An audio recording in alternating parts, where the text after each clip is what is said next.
श्री स्वामी समर्थ। स्वागत आहे तुम्हा सर्वांचे आपल्या शाहू विजय चॅनलवरती।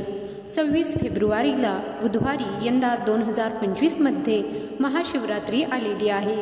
भगवान शिवशंकरांची सर्वात आवडती सेवा आणि शीघ्र फलदायी ठरणारी सेवा जी आवर्जून या महाशिवरात्रीच्या दिवशी केली जाते ती म्हणजे रुद्राभिषेक। रुद्राभिषेक करण्याची सर्वात साधी व सोपी पद्धत मी तुमच्या सोबत शेअर करणार आहे। रुद्राभिषेक करत असताना कोणती स्तोत्र व मंत्र म्हणायचे आणि रुद्राभिषेक करण्याची योग्य वेळ कोणती आहे, कोणत्या वेळेत आपल्याला रुद्राभिषेक केला म्हणजे त्याचं संपूर्ण फळ आपल्याला मिळेल, त्याचबरोबर रुद्राभिषेक करत असताना सुरुवात कोणत्या मंत्राने करावी आणि शेवटीला कोणते स्तोत्र म्हणावे अशी बरीचशी माहिती आजच्या व्हिडिओमध्ये आपण बघणार आहोत। काही दंतकथेनुसार समुद्र मंथनातून निघालेले हलाहल याच दिवशी शिवशंकरांनी प्राशन केले होते आणि जगाला विनाशापासून वाचवले होते आणि हेच ऋण फेडण्यासाठी व हे ऋण फेडण्याचा दिवस म्हणजे महाशिवरात्री होय। तर काही कथेनुसार या दिवशी भगवान शिवशंकर आणि माता पार्वतीचा विवाह झाला होता। तसेच काही कथेनुसार महादेवांनी याच दिवशी तांडव नृत्य केले होते आणि महादेवांना शांत करण्यासाठी व भूलोकाचा विनाश टाळण्यासाठी लोकांनी प्रार्थना केली होती। तर महाशिवरात्रीला शिवलिंगाची विशेष पूजा केली जाते। यानंतर शिवलिंगावरती धोत्रा, बेलाची पानं तसेच पांढरी फुलं जी आहेत ती वाहिली जातात। महाशिवरात्रीच्या दिवशी जागरणाचे सुद्धा खूप जास्त महत्त्व आहे।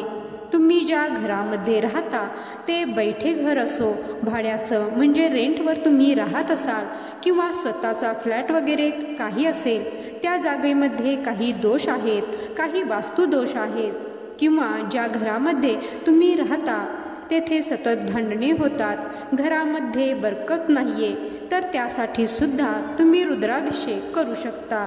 या महाशिवरात्रीपासून प्रत्येक सोमवार ते सोमवार तुम्ही रुद्राभिषेक करू शकता आणि रुद्राभिषेक केल्यानंतर ते पाणी कशा पद्धतीने हे सगळे दोष जाण्यासाठी उपाय करायचा हे सुद्धा पुढे मी तुम्हाला सांगणार आहे।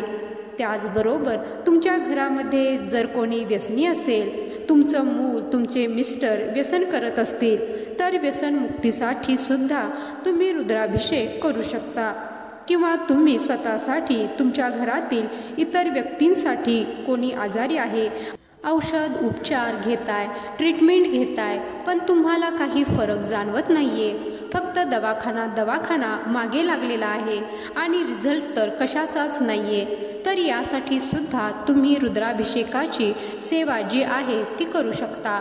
किंवा तुमची लहान मुलं वगैरे ऐकत नाहीत, हट्टेपणा करतात, चिडचिडेपणा आहे, त्यांना काहीतरी आजार आहे, दवाखाना वगैरे सुरू आहे, त्यांच्यासाठी सुद्धा करू शकता। त्याचप्रमाणे कोणाला काही बाहेरची बाधा वगैरे, सतत नजर दोष अशा गोष्टी होतात, त्यांच्यासाठी सुद्धा तुम्ही ही सेवा करू शकता। हे काहीच प्रॉब्लेम नसतील तर फक्त भगवान शिवशंकरांची कृपा आपल्याला प्राप्त व्हावी यासाठी सुद्धा तुम्ही ही सेवा करू शकता।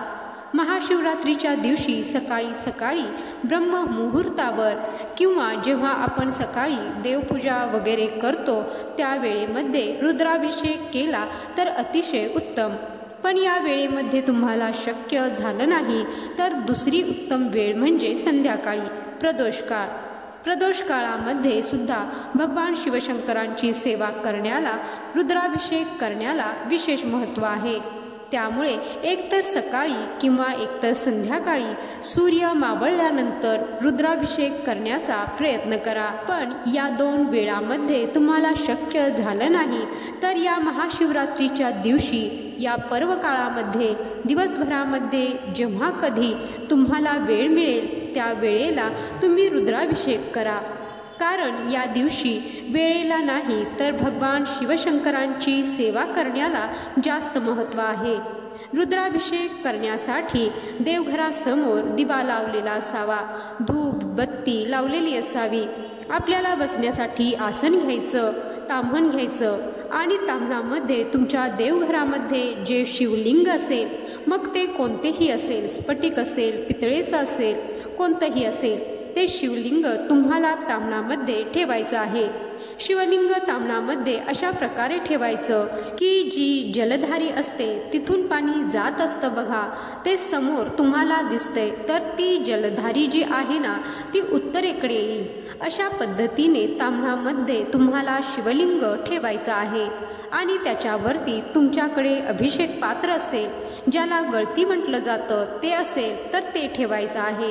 आणि ते नसेल तर एका तांब्याच्या तांब्यामध्ये किंवा देवपूजेसाठी जो तांब्या जे काही असेल तुमच्याकडे ते घ्यायचं आणि अभिषेकाची पळी घ्यायची. ती नसेल तर चमचा घ्यायचा आणि त्याने पळीपळीने आपण अभिषेक करू शकतो. आता रुद्राभिषेक करण्यासाठी आपण गळती लावली किंवा आपण पळीने पाणी टाकतोय, तर त्या वेळेला सर्वात अगोदर सुरुवात जी आहे ती आपल्याला शिवमहिम्न स्तोत्रापासून करायची आहे. सुरुवातीला शिवमहिम स्तोत्र 1 वेळा म्हणायचा आहे. आणि हा जो अभिषेक आहे, रुद्राभिषेक जो आहे, तो करण्यासाठी स्वच्छ पिण्याचं पाणी घ्यायचं आहे.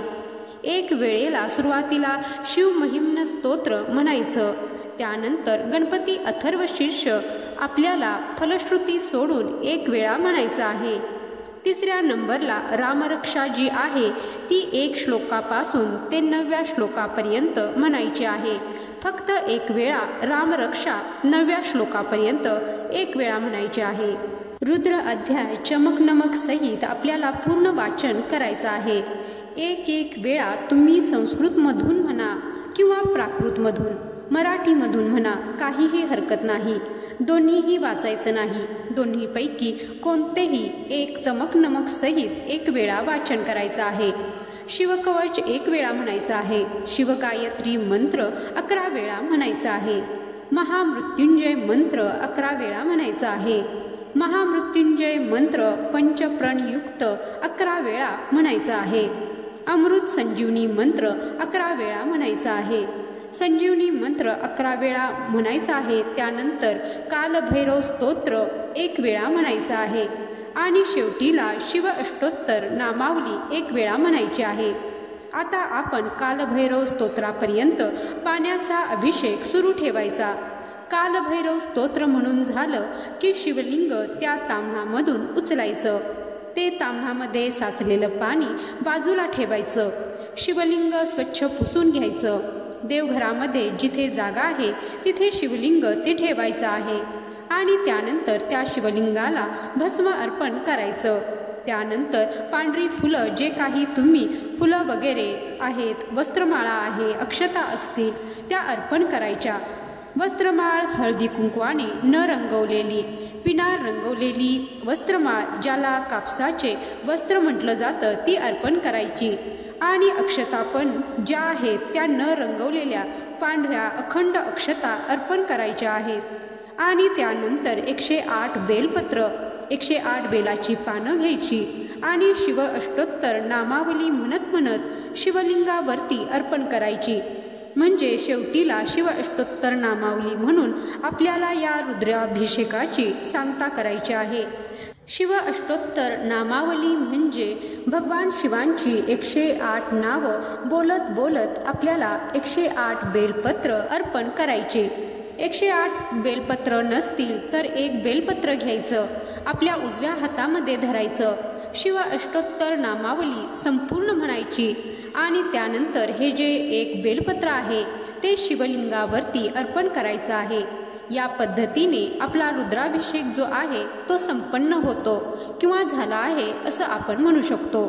आणि या प्रकारे अभिषेक झाल्यानंतर काही तुमच्याकडे फळं असतील तर त्या फळांचा नैवेद्य किंवा दूध साखरेचा, पेढ्याचा नैवेद्य तुम्हाला दाखवायचा आहे.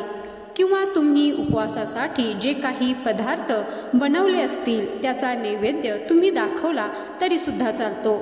त्यानंतर सुरुवातीला गणपतीची आरती आणि त्यानंतर भगवान शिवशंकरांची आरती करायची आहे. गणपतीची सुखकर्ता दुःखहर्ता आरती आपण करू शकतो.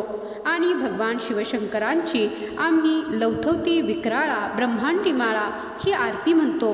ही तुम्हाला येत असेल तर ही म्हणू शकता किंवा तुमच्याकडे भगवान शिवशंकरांची कोणती आरती म्हटली जाते ती तुम्ही म्हटली तरी सुद्धा चालतं। या प्रकारे आपल्याला रुद्राभिषेक करायचा आहे आणि हे जे मंत्र स्तोत्र आहेत ते खाली डिस्क्रिप्शन बॉक्समध्ये मी तुम्हाला देत आहे। हे मंत्र स्तोत्र संपूर्ण आपलं केंद्रातलं नित्यसेवेचे स्तोत्र मंत्र पुस्तक आहे त्यामध्ये आहेत आणि तुमच्याकडे हे पुस्तक नसेल तर तुम्ही एक स्तोत्राचे नाव गुगलवर टाका, तुम्हाला हे स्तोत्र मिळून जाईल। मग त्या प्रकारे तुम्ही हे म्हणू शकता। आणि अजून एक ऑप्शन आहे, हेही शक्य नसेल तर तुम्ही यूट्यूबवरती टाका रुद्राभिषेक, तुम्हाला सगळं येऊन जाईल। तुम्ही हाताने अभिषेक करा किंवा गळती लावा आणि यूट्यूबवरती ऐकून तुम्ही रुद्राभिषेक केला तरी सुद्धा चालू शकतं। आता हे सगळं झाल्यानंतर जे आपण बाजूला तामणामध्ये रुद्राभिषेक केलेलं तीर्थ पाणी जल ठेवलं होतं, तर तुमच्या घरामध्ये जागेमध्ये काही दोष असतील तर मी सुरुवातीला सांगितल्याप्रमाणे तर हे जे पाणी आहे एखाद्या फुलाने किंवा आंब्याच्या पाण्याने तुम्हाला तुमच्या सगळ्या घरामध्ये शिंपडायचं आहे। हे पाणी तुम्ही या दिवशी म्हणजे महाशिवरात्रीच्या दिवशी रुद्राभिषेक केल्यानंतर घरामध्ये शिंपडायचं। उरलेलं एका स्प्रे बॉटलमध्ये किंवा भांड्यामध्ये भरून ठेवा आणि दररोज तुम्ही हे पाणी शिंपडायचं। परत पुढचा सोमवार आला की सेम या पद्धतीने रुद्राभिषेक करायचा, पुढच्या सोमवारपर्यंत पाणी शिंपडायचं। या प्रकारे जे काही तुमच्या घरातील जागेतील दोष असतील त्रास असतील ते हळूहळू कमी होत आहेत याचा अनुभव तुम्ही स्वतः घ्याल। त्याचबरोबर आजारी व्यक्तीसाठी किंवा व्यसनी व्यक्तीसाठी तुम्ही करत असाल तर त्या व्यसनी व्यक्तीला किंवा त्या आजारी व्यक्तीला हे तीर्थ तुम्हाला प्यायला द्यायचं आहे। त्यांनी डायरेक्ट घेतलं तर ठीक आहे, नाही तर त्यांना पाणी पिण्यासाठी किंवा त्यांना तुम्ही जे जेवण बनवता सात्विक शुद्ध शाकाहारी त्यामध्ये हे पाणी तीर्थ टाकून तुम्ही भगवान शिवशंकरांना प्रार्थना केली आणि त्यांना प्यायला दिलं तरी सुद्धा चालेल। ते व्यसन जे आहे ते हळूहळू कमी होताना तुम्हाला बघायला मिळेल आणि आजारी व्यक्तीला सुद्धा जे ट्रीटमेंट घेत आहेत त्याचे रिझल्ट तुम्हाला दिसू लागेल। याचप्रमाणे बाधित व्यक्ती असेल तर तिला सुद्धा पाणी प्यायला द्यायचं आहे आणि तुम्ही स्वतःसाठी ही सेवा केली असेल तर तुम्हाला स्वतःला हे तीर्थ प्यायचं आहे। प्रत्येक सोमवार ते सोमवार जोपर्यंत तुम्हाला रिझल्ट मिळत नाही तोपर्यंत तुम्ही ही सेवा करा। बघा, जो काही तुमचा त्रास असेल प्रॉब्लेम असेल ज्यासाठी तुम्ही ही सेवा केली आहे तो 100% मुळासकट नष्ट होईल। आणि तुमच्याकडे शिवलिंग नसेल, तुमच्याकडे महामृत्युंजय यंत्र असेल ज्याला रुद्रयंत्र सुद्धा म्हटलं जातं तर त्याच्यावर तुम्ही हा रुद्राभिषेक केला तरी सुद्धा चालू शकतं। आणि दोन्हीही तुमच्याकडे असेल तर तुम्ही शिवलिंगावरती करा किंवा रुद्रयंत्रावरती करा, दोन्हीपैकी एकावर अभिषेक केला तरी सुद्धा चालू शकतं। या प्रकारे आपल्याला महाशिवरात्रीच्या दिवशी रुद्राभिषेक करायचा आहे। तर आजचा हा माहितीपूर्ण व्हिडिओ तुम्हाला आवडला असेल तर एक लाईक नक्की करा आणि तुमचे अजून प्रश्न असतील ते कमेंटमध्ये विचारा। पुढच्या व्हिडिओमध्ये त्याचे उत्तर देण्याचा मी नक्कीच प्रयत्न करेन। जय श्री स्वामी समर्थ। हर हर शंभो, हर हर महादेव।